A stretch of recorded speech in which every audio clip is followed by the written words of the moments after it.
사실 미국에 그 5천여 개가 넘는 기업들이 상장이 되어 있는데 그 중에 이제 배당을 주는 기업들이 절반 이상입니다. 2,500개 이상이 배당을 지급하고 있고요. 그 중에서도 시가총액 1위부터 5위까지 배당 킹 오브 킹이라고 하거든요. 이 5개 기업 모두가 최소 5%에서 6%씩 연평균 성장률을 기록을 했더라고요. 거기에 이제 배당을 또 2%에서 3%씩 줬기 때문에 네. 매년 6% 성장하고 그 다음에 배당을 3%씩 주면 이 기업들의 투자만 해도 결국은 9%라는 평균 수익률을 얻어갈 수가 있는 거거든요. 네. 투자자들 입장에서 내가 장기 투자하면 투자할수록 이 기업들이 배당금을 계속 늘려주기 때문에 이 기업들이 장기 투자하면 투자할수록 내가 받는 배당 수익률은 점점점 커지는 거죠. 올라가는 거네요. 네.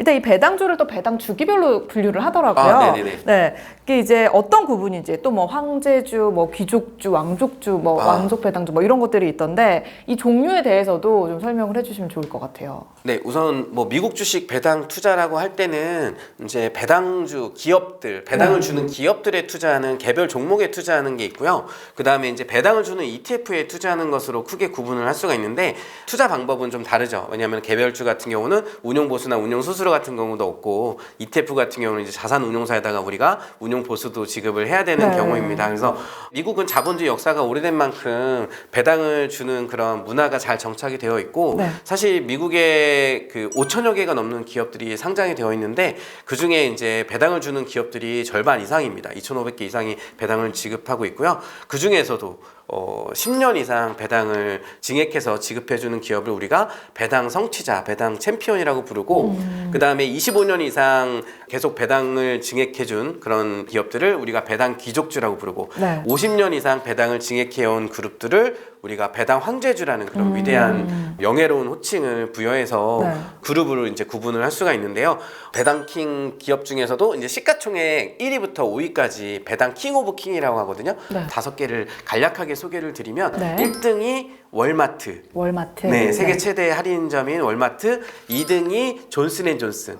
사실 존슨앤존슨은 우리가 베이비 로션으로 우리나라에서 많이 알려져 있는데 네. 타이레놀이라는 그 아. 해열제를 하는 네. 제약회사입니다. 헬스, 그래서 네, 헬스케어 쪽이죠. 네. 예, 그리고 3위가 우리가 잘 알고 있는 다우니의 섬유유연제로 유명한 이제 P&G. 네. 예, 그리고 4위가 에브비라는 그런 제약회사고요. 네. 5위가 이제 코카콜라와 펩시콜라가 이제 시총을 지금 5위 자리를 다투고 있습니다. 지금은 이제 코카콜라가 시총이 약간 더 높은 것 같은데 네, 다 예. 좀 익숙하네요. 에브비를 제외하고는 네. 모두 다 들어보신 네. 기업들이잖아요. 그래서 우리가 누구나 다 아는 우리 주변에 있는 이런 기업들이 굉장히 오랜 역사를 가지고 그렇게 꾸준하게 매출과 이익을 만들어가면서 거기서 벌어들인 이익들을 배당으로 주주들에게 환원을 해줬다는 것 자체가 굉장히 저한테는 이 정도면은 충분히 내가 믿고 내 자금을 맡길만 할 것 같다. 이 정도의 약속을 주주들과 지켰다면 왜냐면은 뭐 코로나 팬데믹이나 어떤 경제위기 때마다 우리나라 기업들 같은 경우는 배당 삭감이나 배당 컷을 하는 경우가 너무너무 많았거든요. 네. 그래서 그런 부분들이 우리나라 투자자들이 기업들을 믿고 장기 투자하는 데 있어서 큰 걸림돌이 있지 않을까. 의욕을 예. 꺾기도 하고. 네. 그렇다면 지금 말씀하신 이 기업들의 수익률은 어떻게 되나요? 네. 그래서 이 기업들이 사실 배당만 많이 준다고 좋은 게 아니잖아요. 네. 성장도 어느 정도 하는지를 봐야 되니까 제가 지난 20년 동안 이 기업들의 CAGR 연평균 성장률을 분석을 해봤더니 이 5개 기업 모두가 최소 5%에서 6%씩 연평균 성장률을 기록을 했더라고요. 거기에 이제 배당을 또 2%에서 3%씩 줬기 때문에 네. 매년 6% 성장하고 그 다음에 배당을 3%씩 주면 이 기업들의 투자만 해도 결국은 9%라는 평균 수익률을 얻어갈 수가 있는 거거든요. 네. 투자자들 입장에서. 그럼 우리가 미국의 그 S&P 500 지수 스파이 같은 경우가 지난 30년 동안 수익률이 9.6% 정도 됐다고 하는데 네. 거기에 맞먹는 수익률을 가져갈 수 있는 거잖아요. 근데 우리가 이런 배당킹 기업에 투자를 하면 장기 투자를 하면 좋은 점은 스파이와는 다르게 이 기업들은 매년 배당금을 늘려주기 때문에 내가 10년, 20년 전에 투자를 했을 때는 연배당률이 2%나 3%밖에 안 돼요. 네. 근데 이 기업들을 10년, 20년 장기 투자하면 투자금도 2배, 3배로 커지지만 내가 받는 배당금, 내 투자 원금 대비 배당금도 10% 이상 10년이나 20년이 지나면 사실 우리가 은행 이자 같은 경우는 지금 같은 고금리 시대에서는 은행 이자율이 뭐 3, 4% 줬다가 다시 저금리 시대로 가면은 뭐 1% 정도밖에 은행 이자 금리를 주지가 않잖아요. 네네. 근데 우리가 이런 배당주에 투자하면 내가 장기 투자하면 투자할수록 이 기업들이 배당금을 계속 늘려주기 때문에 이 기업들이 장기 투자하면 투자할수록 내가 받는 배당 수익률은 점점점 커지는 올라가는 거죠. 거네요. 네. 그게 바로 워렌 버핏이 코카콜라를 통해서 세계 최고의 부자가 된 하나의 또 비결이 아닐까 합니다. 그렇다면 개인적으로 가장 선호하는 미국의 그 월배당 ETF를 좀 꼽아주시죠. 미국의 배당 ETF 중에 투자자들한테 가장 인기가 많은 ETF 종목은 제가 앞에서도 영상에서도 계속 언급을 드렸던 SCHD라는 네. 배당이 성장하는 ETF가 시가총액도 가장 크고 배당 ETF 중에 인기가 가장 높은 종목 중 하나입니다. 그리고 최근에 굉장히 높은 인기를 얻고 있는 상품이 바로 이제 그 세계 최대 은행인 JP모건 자산운용사에서 출시를 한 제피와 제피큐라는 ETF인데요. 네. 이 두 ETF 같은 경우는 커버드콜 전략에다가 ELN이라는 채권 연계 매매 전략을 같이 덧붙여서 주가 방어력도 어느 정도 갖추고 네. 과거의 커버드콜은 전통 커버드콜 같은 상품들은 이제 배당률이 10% 이상 높은 만큼 투자 원금이 1년에 뭐 2%에서 4%까지 원금이 계속 조금 줄어드는 그런 경향들이 네네네. 있었거든요. 근데 이제 2020년에 출시한 이 제피 같은 경우는 지금까지 출시된 이후로 투자 원금이 줄어들지가 않고 주가가 어느 정도 안정적으로 방어도 되고 오히려 조금씩 커버드콜임에도 불구하고 조금씩 주가가 상승하면서 뭐 기존의 전통 커버드콜에 육박하는 9%에서 뭐 11% 정도의 배당률을 주고 있기 때문에 투자자들의 투자 자금이 많이 몰리고 굉장히 지금 미국에서도 인기가 높아지고 있는 그런 종목입니다. 그래서 만약에 월배당 ETF를 가지고 안정적으로 투자하기 원한다면 지금 시점에서는 가장 안정적이고 그다음에 투자 성과가 좋은 종목이 바로 제피와 제피큐인 것 같습니다. 네. 그러면은 사실 이게 뭐 계속해서 하나의 상품을 계속 쭉 가져가지는 않을 거 아니에요. 전체적으로 봤을 때 포트폴리오에 계속해서 변화를 조금씩 주실 텐데 지금 이 시점에서 황금열림은 어떤 종목에 투자를 하고 계신지 이런 부분도 알려주실 수 있으세요? 네네네. 저 같은 경우는 지금 뭐 은퇴하고 초기에는 대부분 이제 종목들이 SCH나 코카콜라 같은 어떤 개별적인 안정적인 종목들 중심이었고 은퇴를 하고 나서는 제가 가진 자산 대비 그 현금 흐름이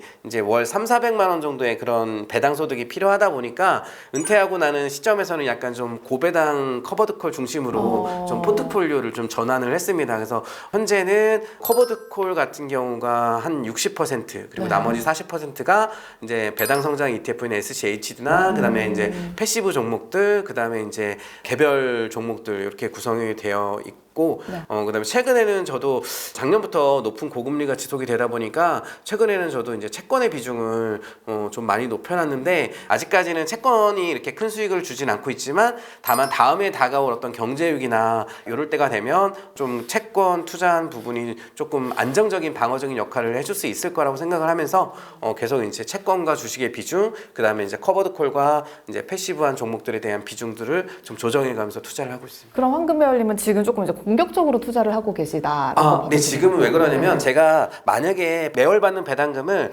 다 생활비로 사용해야 되는 거였으면 사실 저도 조금 더 안정적인 종목들 제피나 제피큐 그다음에 뭐 SCHD 같은 거를 섞어서 이제 구성을 해놨을 텐데 요즘 같은 경우는 제가 이제 이런 강의나 이런 걸로 이제 소득을 발생하고 있기 때문에 아직은 이제 배당금을 다 저축을 해두고 있거든요. 그래서 저는 사실 투자를 할 때 남들이 얘기하는 남들은 이제 수익률이 얼마다 뭐 이런 식으로 얘기하잖아요. 네. 저는 그렇게 얘기하지 않고 지금까지 내 투자 원금 대비 투자 원금 회수율이 얼마다.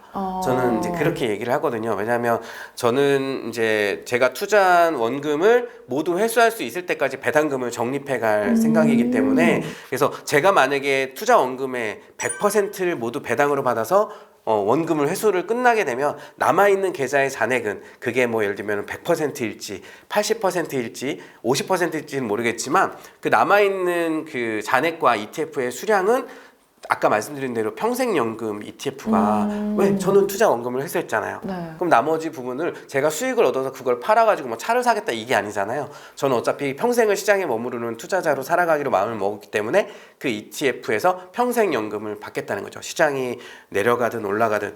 오히려 시장의 폭락기나 공포장이 찾아오면 배당 투자자들 같은 경우는 조금 더 성장주보다는 시장에 머무를 가능성이 높은 게 시장이 폭락한 만큼 배당은 그래도 꾸준히 나오거든요. 그래서 거기서 이제 받는 배당을 가지고 주가가 폭락한 ETF들을 좀 싸게 더 많은 수량을 매집할 수가 있습니다. 근데 그렇게 되면 내가 네. 가진 그 투자금이 좀 줄어드는 거를 좀 예. 감내를 해야 되는 거예요. 그래서 제가 이제 원금 회수율이라고 체크를 네. 하면서 저는 이제 배당 투자 시작하실 때 처음에는 초기에는 한 3, 4년 동안 안정적으로 투자 원금의 30% 이상을 배당금으로 모을 때까지 한눈 팔지 말고 투자하기를 권해드리거든요. 왜냐면은 제가 왜 30%라고 마지노선을 정하냐면 우리가 늘 다가오는 경제 위기라는 언제든지 다가올 수 있잖아요. 과거에는 뭐 10년마다 찾았는데 최근에는 뭐 한 3, 4년마다 한 번씩 경제 위기가 네, 찾아오더라고요. 네, 네. 폭락장이. 팬데믹도 있고. 네, 그래서. 얼마 전에 2022년 네. 그 금리 인상기에 뭐 인플레이션 네. 때문에 이제 나스닥이 많이 폭락했던 경우도 있고 그렇기 때문에 언제든지 한 달 안에 시장은 30% 이상 폭락을 할 수 있는 게 시장이기 때문에 이 시장의 위기를 대비하기 위해서는 내가 그만큼 건강한 포트폴리오를 구축해야 된다. 그러면 내가 투자한 원금 대비 투자금을 잘 방어하면서 원금을 한 30% 정도 배당금을 잘 적립을 해놓는다면 시장이 그만큼 폭락하더라도 나는 견뎌낼 수가 있고 그 다음에 그동안 모아놓은 이 30%의 배당금을 가지고 폭락한 시기에 오히려 좋은 종목들을 싸게 많은 수량을 살 수 있는 또 그런 어떤 위기에 대응하는 그런 역할을 해줄 수도 있거든요. 그래서 배당금을 뭐 최소한 20%에서 30%까지 투자 원금 대비 적립을 할 때까지는 한눈 팔지 않고 꾸준하게 시장을 견디면서 투자하는 그런 자세가 중요한 것 같습니다. 네. 지금 이제 이 영상을 통해서 많은 분들이 나도 제2의 월급을 꿈꾸면서 한번 꾸준히 배당 투자를 해볼까 고민하실 것 같은데요. 네. 이렇게 고민하고 계시는 분들에게 조언 마지막으로 한마디 부탁드릴게요. 투자 경험이 오래된 분들은 다들 똑같이 말씀들을 하세요. 아, 정말 시장은 무섭다, 냉혹하고, 예, 무섭다, 이런 말씀들 많이 하시는데, 저도 마찬가지로 투자를 하면 할수록 너무 시장은 무섭고, 그 다음에 세상에 절대 공짜 점심은 없는 것 같더라고요. 예, 시장을 얼마만큼 견디고 인내하고, 또 내가 욕심을 부리는 순간 또 그 수익을 앗아가기도 하기 때문에 대출이라든지, 그 다음에 뭐 빚을 내서 무리하게 투자하시는 것들은 좀 삼가하시는 게 좋을 것 같고 그 다음에 이제 목표와 방향성이 가장 중요한 것 같습니다. 내가 투자를 하는 목표가 뭔지 그리고 이거를 통해서 만들고자 하는 것이 뭐 예를 들면은 뭐 아파트를 사기 위한 목돈을 만드는 건지 아니면 뭐 자동차를 바꾸기 위해서 뭐 예를 들면 투자를 하는 건지 아니면 저처럼 은퇴하고 매월 시스템 소득을 만들어서 이제 고정적인 현금 흐름을 만든 다음에 좋아하고 하고 싶은 일을 하기 위해 살아가기 위한 최소한의 방어적인 역할의 그런 소득을 만드는 것이 목표인지 이런 어떤 목표와 방향성을 설정하는 게 정말 중요할 것 같고요. 이렇게 목표나 방향성을 설정하고 꾸준히 도전해 가신다면 투자도 즐겁고 충분히 재미있게 하실 수 있을 것 같습니다. 그래서